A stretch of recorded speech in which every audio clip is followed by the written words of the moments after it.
इस वक्त हम पहुंचे हैं डॉक्टर पीडी भूटिया के पास। आज ऐसे ही मेरी थोड़ी सी तबीयत बिगड़ी थी तो मैं डॉक्टर पीडी भूटिया के पास आया था, इनके पास एक रूटीन चेकअप के लिए। और इसी दौरान जब मेरी इनसे बातचीत हुई, हम लगातार आपको दिखा रहे हैं जल प्रलय के बाद के जो इलाके हैं वहां पहुंचकर ग्राउंड जीरो से हम रिपोर्ट कर रहे हैं। हमारे पूरी टीम जो है वो रिपोर्ट कर रही है। उस दौरान हमने देखा वहां पर लोग काफी त्रस्त है, अपनी परेशानियों से जूझ रहे हैं, मगर फिलहाल उन्हें अंदाजा नहीं है कि उस जगह पर आने वाले समय में किस तरीके की बीमारियां आ सकती है।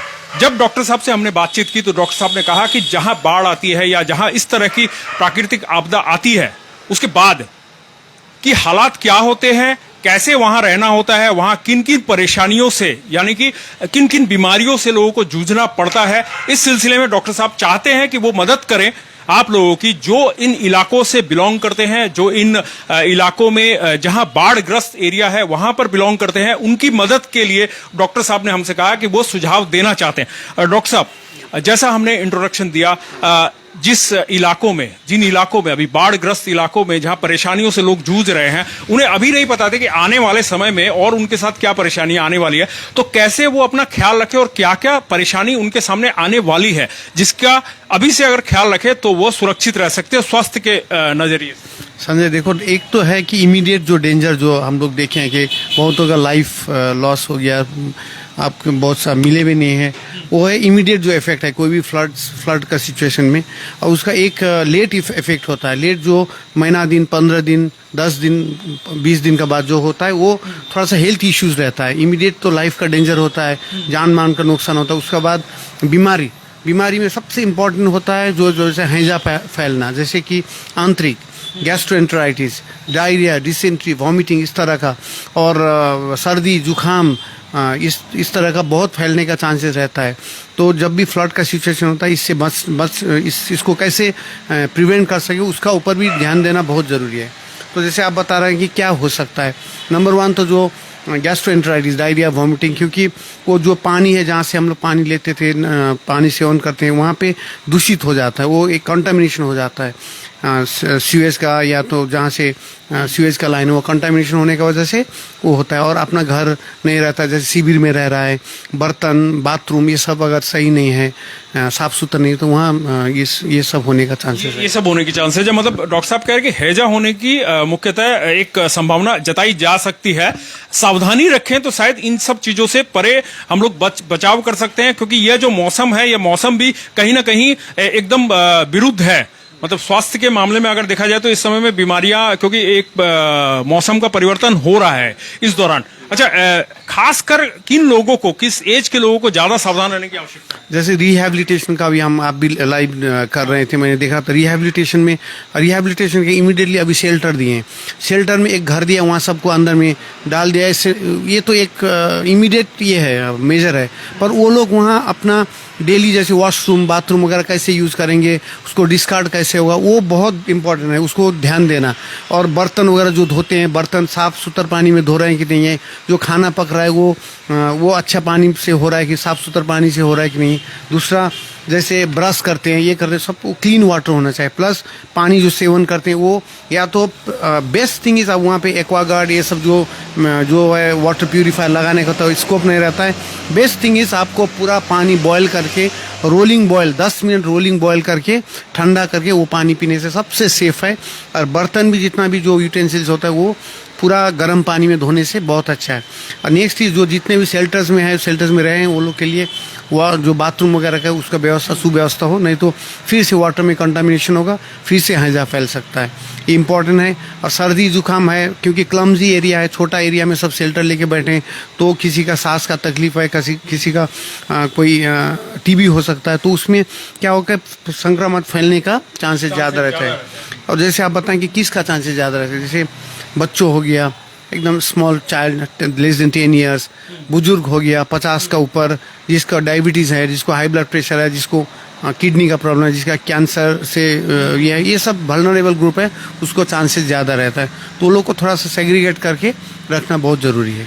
कौन सी, अगर कोई संस्था अगर मदद करना चाहे मेडिसिन के मामले में, तो कौन सी मेडिसिन अभी फिलहाल उन लोगों के लिए आवश्यक है जो नेसेसरी मेडिसिन माना जाता है कि ये मेडिसिन जैसे जो घरों में हम रखते हैं, कौन सी मेडिसिन अभी वहाँ दी जा सकती इम्पोर्टेंट है वहाँ पे ORS का पैकेट रखना बहुत ज़रूरी है। किसी को आंतरिक हो गया तो तुरंत ORS देना है। पैरासिटामोल रहना बहुत ज़रूरी है। और एंटी डायरियल जो दवा कुछ आता है बाज़ार में, जैसे मेट्रोनिडाजोल हो गया, ये सब एक ग्रुप का दवा वहाँ रहना बहुत ज़रूरी है। और पेट दर्द हो सकता है, जैसे पेट दर्द का जितना दवा है वो रखना, वो 3-4 दवा रखना बहुत ज़रूरी है। सबसे इम्पोर्टेंट ORS का पैकेट रहना बहुत ज़रूरी है। बहुत जरूरी है। तो डॉक्टर साहब बता रहे हैं कि किस तरीके की दवाएं वहां पर आप फिलहाल इमरजेंसी पर्पस के लिए रख सकते हैं, क्योंकि जिन इलाकों में अभी बाढ़ से जो क्षति हुई है या बाढ़ के कारण जो इलाके क्षतिग्रस्त हैं, जिन इलाकों में लोग रह रहे हैं, वहां पर अभी अगर सावधानी ना बरती गई तो वहां पर कुछ बीमारियां फैल सकती है। खैर, इससे निपटने के भी इंतजाम है। इंतजामात की अगर बात करें तो इंतजामात है, मगर हम सावधानी रखें तो कहीं ना कहीं इन चीजों से हम बच के निकल सकते हैं, क्योंकि अभी जो परिस्थिति वहां की है। डॉक्टर साहब आप गए हैं? मेरा जाना नहीं हुआ, क्योंकि मेरा थोड़ा सा अपना शेड्यूल, तबीयत भी थोड़ा खराब हो गया था, तो जा नहीं पाया। पर मैंने एक हेल्पलाइन जनरेट किया था अपना पेज में कि अगर किसी को कोई भी प्रॉब्लम होता है तो आप व्हाट्सएप करना है, आप फेसबुक में अपना व्हाट्सएप को थ्रू कांटेक्ट कर सकता है। मैं वहाँ पे ये करूँगा। जिस दिन फ्लड हुआ उसी दिन मैंने एक व्हाट्सएप मैंने ये कर दिया था। और वहाँ लोकल जितना जो मेरा जान पहचान सबको बोल दिया, अगर किसी को कोई मदद चाहता है तो मैं through phone I am available बोल के एक व्हाट्सएप ग्रुप भी फॉर्म किए। और मुझे बहुत लोग बोल रहे थे कि आप वहाँ पे दवा भेजिए, ऐसे कर दीजिए। ठीक है, मैं राजी हूँ दवा भेजने, पर वो दवा कैसे, दवा तो ऐसे लेमैन दे नहीं सकते हैं। दवा के लिए एक प्रॉपर ये चाहिए कि डायग्नोसिस होना चाहिए क्या हुआ है। तो दवा भी ऐसे टन का टन, गाड़ी का गाड़ी दवा भेजने से फ़ायदा नहीं है। व्हाट इज़ देयर रिक्वायरमेंट और कौन वो डिस्ट्रीब्यूट करेगा वो भी इम्पोर्टेंट है।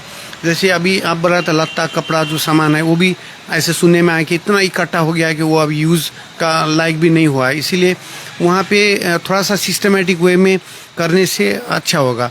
तो ये तो एक इमीडिएट मेजर्स है, रिलीफ का बात है। तो डॉक्टर साहब बता रहे हैं कि जो दवाएं भी अगर आप देते हैं वहां पर कोई भी संस्था, तो वो भी थोड़ा सोच समझ के ही देना। आपको डॉक्टर की से बात कर ही देना है, या दवाइयों का जो भी इस्तेमाल है वह जरूर से जरूर आप डॉक्टर के परामर्श से लें, क्योंकि डॉक्टर साहब डॉक्टर PD भूटिया हमारे साथ हैं अभी, जो कि बता रहे थे। और सीनियर फिजिशियन है, बंगरत्न है और काफी अनुभवी डॉक्टर हैं, जो बता रहे हैं कि आपको सावधानी रखने की आवश्यकता है, खासकर उन इलाकों में जिन इलाकों में बाढ़ से क्षति हुई है या बाढ़ का पानी आया है जिस इलाके में। और डॉक्टर साहब, जो लोग फूड का जो हेल्प कर रहे हैं, खाने की मदद दे रहे हैं खाद्य पदार्थ की, उन्हें क्या परामर्श देंगे? कौन सा खाना देना पड़ेगा? सबसे बेस्ट खाना है वहाँ के लिए खिचड़ी और अंडा। अंडा ऐसा चीज़ है, अंडा एक बायोलॉजिकली कंप्लीट प्रोटीन बोलते हैं हम लोग। अंडा में जितना प्रोटीन है, जितना मैग्नीशियम है, जितना कैल्शियम है, जितना इम्यून बूस्टर है, किसी प्रोटीन में नहीं है। सो अंडा सस्ता भी है और इजीली बनाने में भी आपको इजी रहता है। तो अंडा एक शुड बी अवेलेबल। अंडा वहाँ जाना बहुत ज़रूरी है। जो बायोलॉजिकली कंप्लीट प्रोटीन है, जो आपको रोग से भी आपको बचा सकता है। If that egg is properly cook, अच्छी तरह से पका के करी बनाए, कुछ भी बना के दें, अंडा बहुत अच्छा है, बॉयल्ड एग। और उसके साथ खिचड़ी होना चाहिए। खिचड़ी में दाल, आलू, सब्जी देके, और भात दाल ये सब नहीं बना के, खिचड़ी इज़ वेरी, दाल दिया, आलू दिया, उसमें कार्बोहाइड्रेट भी है, प्रोटीन भी है, उससे आपको इम्यूनिटी भी अच्छा होगा। तो एग और जो खिचड़ी इज़ इम्पॉर्टेंट, माने वो मेन खाना होना चाहिए वहाँ के लिए। और दूसरा, मैं आपका माध्यम से थोड़ा, जब हम जुड़ गए हैं तो थोड़ा हम बोलना चाहते हैं। सब बोल रहे थे कि डॉक्टर भूटिया भी कुछ करें, तो मैं बोलना चाहता हूँ कि अगर मैं भी कुछ करना चाहता हूँ, पर मैं थ्रू प्रॉपरली थोड़ा जो भी मैं फाइनेंशियल सपोर्ट भी करूँ तो अच्छा हाथ में जाए प्रॉपरली। जैसे चीफ मिनिस्टर रिलीफ फंड है, या वहाँ पे कोई एक गवर्नमेंट का रिलीफ फंड है, सिक्किम का है या यहाँ हमारा बंगाल में है, दोनों जगह में हम कुछ फाइनेंशियली सपोर्ट करना चाहते हैं, but that has to be properly, ठीक जगह में जाएं। और मैं ये आपको माध्यम से दरख्वास्त करना चाहता हूँ, देखिए आप लोग अभी सफ़र किए हैं, पर मेरा ये दरख्वास्त है सबसे, मैं भी जब बचपन में, मेरा लावा में घर है, तो वहाँ भी बचपन में एक बार फ्लड आया था, तो मेरा भी घर वैसे ले गया था, ऐसे हम लोग बह गया था। हमको मेरा गांव का एक दो दादा लोग ने मुझे भी ऐसे कंधा में उठा के ले गया था। वो अभी भी मुझे थोड़ा थोड़ा पता है, ऐसे हो गया था। एक घटना है बचपन में, हमारा घर पूरा चला गया था। और अभी जो मैं थोड़ा बहुत पढ़ाई वढ़ाई करके देखा हूँ कि जहाँ भी नदी बहता है वहाँ से एक सेफ जगह में घर बनाना बहुत ज़रूरी है। बफर जोन बोलता है 50 से 100 मीटर का डिस्टेंस बफर जोन जहाँ से नदी बहता है। बचपन में पापा बोलता था कि नदी अपना बहाव कहीं भी बदल सकता है, तो नदी का किनार में घर बिल्कुल नहीं बनाना है। नदी से एक बफर जोन 50 से 100 मीटर दूर में ही घर बनाना है। सो आप लोग सबसे दरख्वास्त है कि आप लोग भी कहीं भी घर बनाए पर नदी का किनार में, नदी से एटलीस्ट वो नदी का अपना एक जगह छोड़ देना है उसके लिए। सो यही है संजय मेरा सजेशन। तो डॉक्टर साहब ने सजेशन दिए और मुझे लगता है कि आपके कहीं ना कहीं काम आएंगे ये जो सजेशन दिए हैं। और अपने आप को ख्याल रखिए, क्योंकि जिस परिस्थिति में आप हैं सभी लोग आपके लिए चिंतित हैं, सभी मदद पहुंचाने के लिए आपके पास जा रहे हैं, चाहे प्रशासन हो चाहे जनता हो। मगर आपको खुद का ख्याल रखना है और जो डॉक्टर साहब ने जो सीख दी आपको उसके आधार पे आपको काम करना है। बॉयल वाटर का इस्तेमाल करना है, खाने में भी जो जितना हो सके हल्का खाना खाना है, जिससे आप कम से कम इस विपदा के दौर में आप बीमार ना पड़ो। तो आप यूं ही बने रहिए हमारे साथ और देखते रहिए हर समय खबर समय। धन्यवाद।